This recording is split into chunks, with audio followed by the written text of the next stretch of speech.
Hello everyone, welcome to today's lecture. So we will learn about the components of electrical drives, which is the most fundamental topic in the electrical drives and control. So electrical drives are widely used in industries, electrical vehicles, and automations. And understanding their components, which will be helpful for us to design the systems more efficient and safe motor drive system.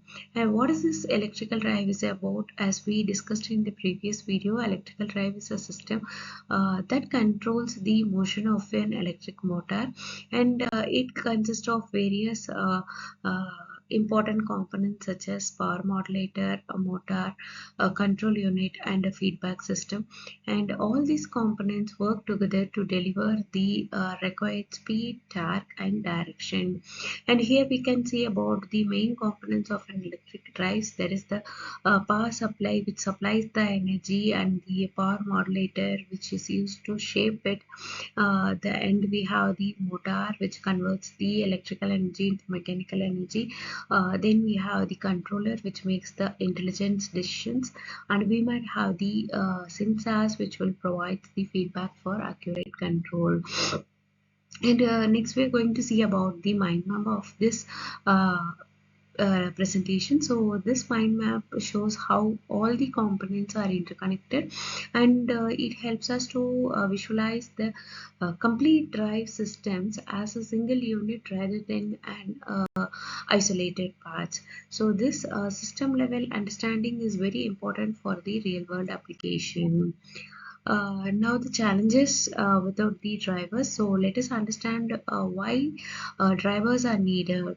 Without a proper drive system, motors may overheat, and safety is compromised, and we may have the increased mechanical wears.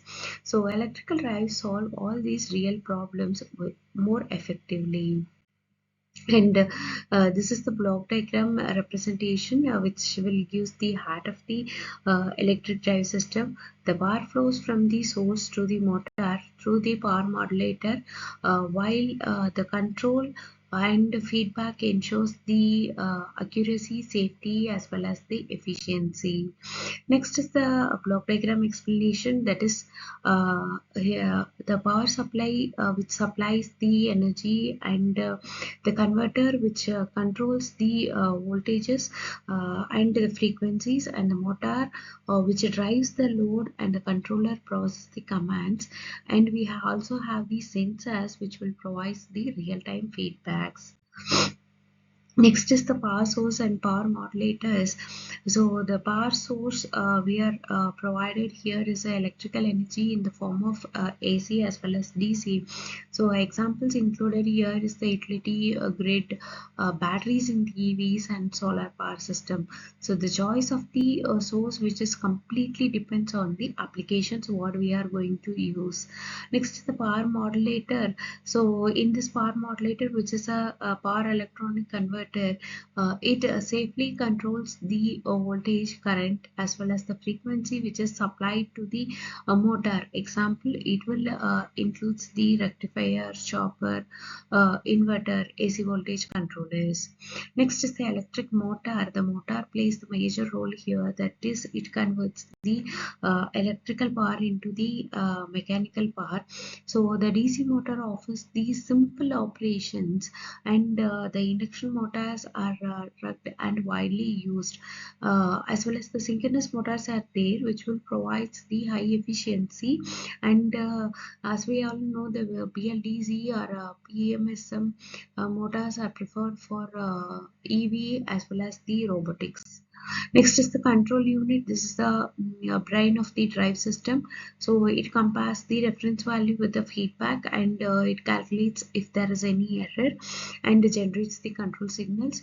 Then the modern drive, which uses the microcontroller, DSP. Then we have PLCs and advanced control strategies like PID and vector controls. Next is the sensing and feedback element. So the sensors enables the closed loop control. So the speed sensor, current sensor, position sensors. Then we might have the temperature sensors, which ensures the accuracy, protection, and the reliable operations of the drive system.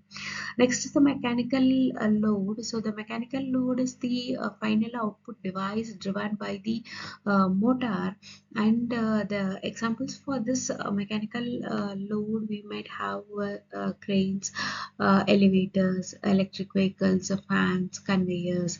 So the load characteristics influences the motor as well as the converter selections. Next is the mapping component. So this activity will encourage the students to map the suitable components for the applications like conveyors, fans, cranes, and EV. So it will strengthen the application-oriented thinking using this design thinking concept. So to summarize this, we have learned the structure, component, as well as the functions and the most importance of this electrical drives. So these concepts forms the foundations for the advanced topics in the motor control and industrial automations. So these are the standard textbooks and IEEE resources will help you to explore more electrical drives in more depth. And we have the practical tools like MATLAB Simulings are also highly recommended. So I hope you have understand the basic concepts of various blocks of the electrical drives. And with this, we will meet in the next video. Thank you.